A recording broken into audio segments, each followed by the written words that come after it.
So that brings us to our final speaker, who I saw outside earlier on, and as I passed him, he gave me a look of horror of, "You're not going to ask me about an interesting fact about myself, are you?" To which I swiftly said, "No, I will introduce you very briefly." So here is Rob Withers.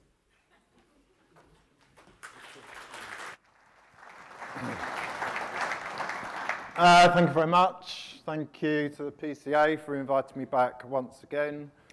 They told me that this blue cap means vodka in a fresh glass. So at this point in the afternoon, that's what we need. Lauren, I've left my notes. You can pass me my notes, could you? So I'm the outgoing executive director of ASUC, and Lauren, my assistant, that I can no longer call an assistant anymore, has taken over my role from the end of June. So this is one of my final gigs. I've done 3 or 4 gigs for PCA over the years, starting small, and every time I come back it gets bigger and bigger, and the international part of it, the international audience, also grows. So ASUC is the Association of Specialist Underpinning Contractors.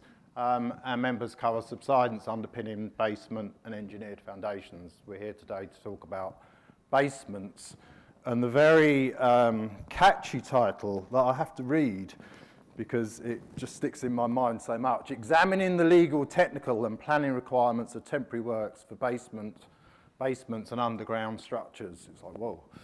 I don't know who dreamt that up, but it came from somewhere. A couple of unashamed plugs. Free download from the ASUC website. We revised this document in 2016. It originally came out in 2013. Concentrates predominantly on high net worth domestic policy. Property. Talks about basement insurance guarantees and latent defects guarantees. A question, broad question, quick hands up question. How many of you guys are asked to provide a warranty for your work? Contractors in the room. How many are struggling to get warranties at commercially economic rates? Nobody. Interesting. Okay. We've just changed our warranty provider because we were ditched by the last one. And one of the reasons we were ditched was because of this property here that you would have seen in the press. This is Durham Place in Chelsea in 2020. And it was headlined in the press, the Daily Mail, Construction Inquirer, Construction News, as a basement collapse. And the poor guy who had his name on the hoarding next door also got the blame for the collapse, although it was actually not his contract, it was somebody else's.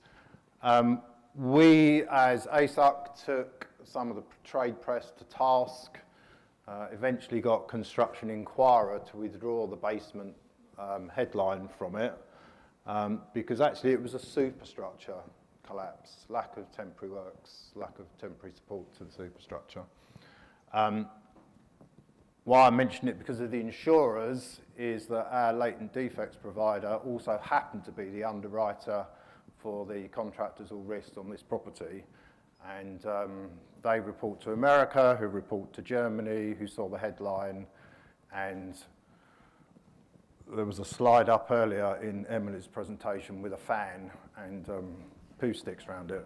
And that's basically what happened. So now the property's been rebuilt, and this slide is, I don't know, a couple of months old, maybe not as long as that. And yet again, they still refer to it as a basement collapse. So basements, for us, it's the structural part of it, although our guys do a lot of the waterproofing work as well. For you guys, it's the waterproofing element of it. It comes with bad press, and it's bad press that sticks with you. So I'm going to cover a bit of legal, a bit of technical, and a bit of planning. And my first port of call was to look on London Borough Richmond's portal for the roles and responsibilities. And it's easy, isn't it? You look at the slide, you just crack your way through that lot.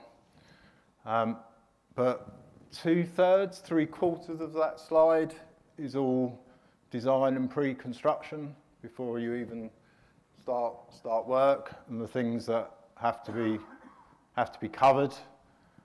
And one of the points I'll try and draw out is that the temporary works element of it needs to be designed in from a very early stage.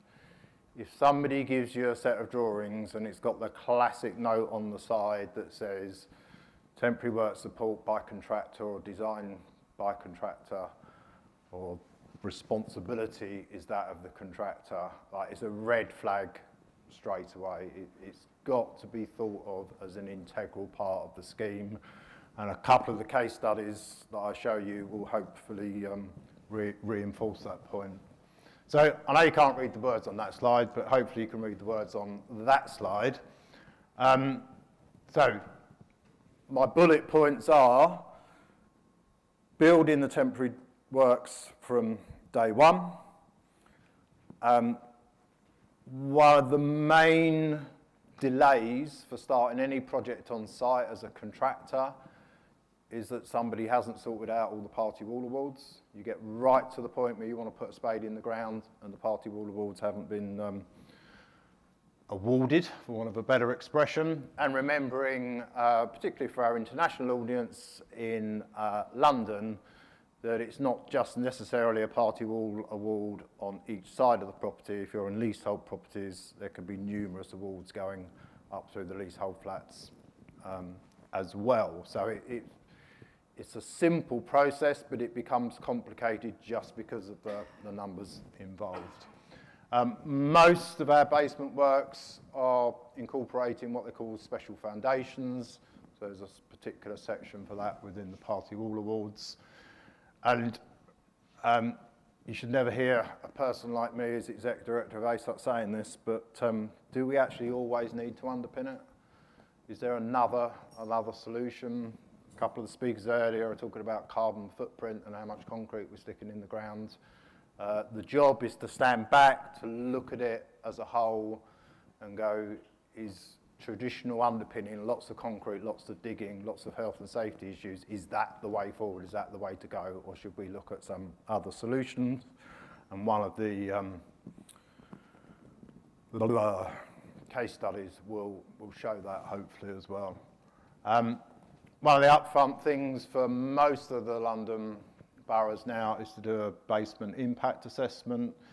We know from, I don't know how long it is, probably 10 years ago, there's restrictions on depths of basements and stories of basements going down, particularly on domestic property. So it's 1 story down, 50% of the back garden, kindly introduced by the Royal Borough of Kensington and Chelsea and accepted by a lot of other boroughs around as well, unless, of course, it's a big commercial contract. For most London authorities, you'll now need to do a traffic management plan, an impact assessment for listed buildings, if that applies to you. You'll need boreholes. We need to know what the soil and site conditions are. We're talking earlier about radon, gas, and the like we need to know. Everyone needs to know. Highways and licenses, the costs for getting licenses for hoardings, highways, it's a phenomenal amount of money now. It's a phenomenal amount of money up front. And if you think back to the London Borough of Richmond slide, 3/4 of that slide was taken up with things you need to do before you can even get on site. So someone calls you up and says, here's the design, give me a price next week and start the following week. You know, that's not a serious contender for how we wish to operate. Professional clients should be providing a professional package that we can operate to. And not least of which is looking at environmental issues, health, welfare, noise and vibration. The gentleman that did the sheet piling presentation with the silent glide down is a really good example of keeping noises down. A lot of the party wall awards will restrict the hours that you can work on site, and then will further restrict noisy working. So we try and do anything to avoid that. So I move on to a couple of case studies, which ironically, hilariously, Paul from MBS pulled up this project earlier on. I thought, yeah, that's one of ours, DE Group, and one of our members. And I was racking my brains in the car on the way up as to whose waterproofing solution it was that went in there, and he kindly flicked it on the screen, and hands up to the guys at Newton because it was one of theirs. Where's the Newton table? One man at the back is the only one left, sir.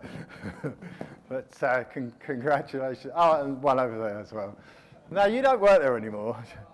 Oh, okay then, fair enough. So, those of you who are in the know, if you drive up Piccadilly, you come under the underpass. It's probably now restricted to 20 miles an hour, like the one on the A40. And on the left-hand side, you come to Cambridge House, that has sat empty for years and years and years, and has already outlined as being refurbished, regenerated into a fancy hotel.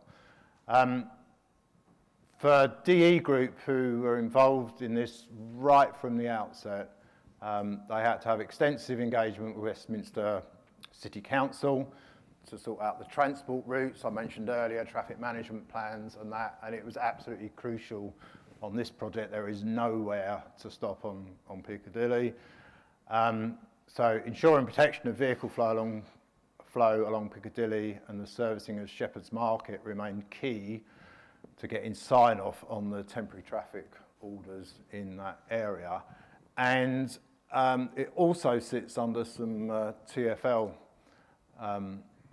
Transport for London assets. So multiple basement structures constructed here, up to 20 metres down throughout the buildings. They're right next to some TfL stuff, so it's very sensitive. And Westminster City Council as well for their highway to ensure the support of the highway in both temporary and permanent case. So it's some fancy stuff. It's deep. You can see the piling rig in there. You can see the temporary works.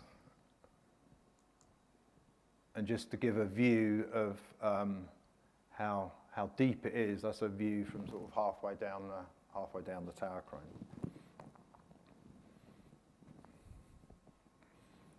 So I'm sure a number of you are familiar with the Boltons in central London. The soil conditions are rubbish. Water comes in from everywhere that you can imagine. And this is a project by another member of ours, Trenchco. I don't know who did the waterproofing here, so if anyone wants to claim credit for the waterproofing, now's your time, whether it's Delta, Wickham, Newton, who have I missed out? Anybody? Number 17. It was number 17. Is it one of yours then? Yeah, of course it is. You got that yellow streak going right down here. Orange, sorry. Oh, I'm a bit colourblind, So the Boltons, it's a tricky location. Existing three-storey building here with a lower ground floor is to have a new basement story added using what we call a top-down approach. For those that aren't familiar with a top-down approach, we put a piled raft in, thick piled raft in first. Once the building is then secure on that, then you can dig out the basement from underneath it. Some of those piles may be permanent, some of them may be temporary and removed later, which you'll see in a couple of slides. So if there was a good example of building in temporary works, then a piled raft top-down construction is just that. You're picking the building up, in a temporary but then permanent condition on the raft with the piles underneath it so you can do the excavations. If you're traditionally underpinning, you're going down in sections, it's very heavy-handed, it's very labour-intensive, and you're exposing the building sometimes to more risk than you need to. The basement perimeter here is piled, secant piles, and the new lower ground floor slab is cast top down. The basement extends beyond the footprint of the building shown, that I think will come up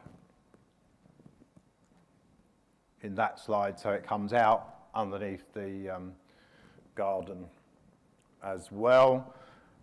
This shows the lower ground floor level. The new basement is about 3.5 metres underneath that level. The original proposal, bearing in mind this is the Boltons, where water comes in everywhere and it's got some gravels in it and it just wants to collapse on you, from the client, was to traditionally underpin the flank wall to the right-hand side. Not a hugely viable option for the street address. So Trenchco, with their temporary works designer, advised the client that there was sufficient space to install secant piles within the alleyway to avoid the risky underpinning operation. So I stood earlier and said, you know, why would somebody like me say, oh, you don't want to underpin things? Well, there's good reason, and the secant piling here replaces the traditional underpinning.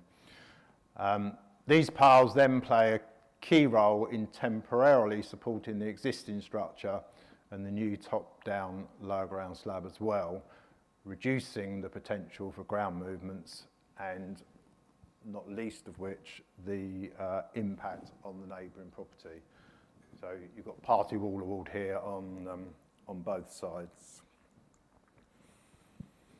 The rear view, side wall view, sorry, I'm reading the wrong slide, side wall view. At this stage, piling and temporary needling is complete, so you can see the piles in the ground, the steels there are some of the temporary needling.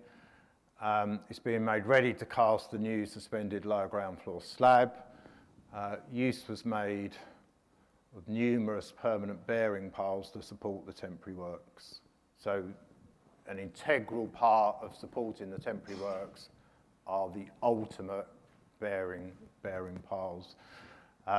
But in addition, two such piles can be seen here with plunge posts and extensions supporting the needling, which are these in the middle, and then the wall gets demolished past it. So I think it's probably clearer in that slide. On the rear view, the lower ground floor slab has been cast, needling to the rear elevation of the building can be seen using the secant piles, forming the deeper basement underneath the main house.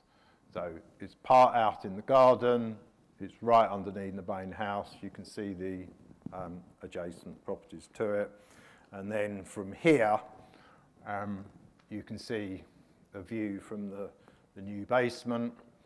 At this stage, the basement slab has been cast. The lower ground floor slab is temporarily supported by a combination of permanent and temporary bearing piles, and eventually these two monster piles will be broken out for completion of the substructure. The needling above is still in place to support the superstructure of the original building.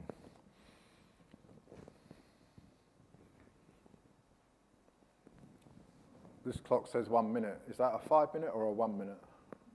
1 minute. I'm done. All right, thanks for your attention.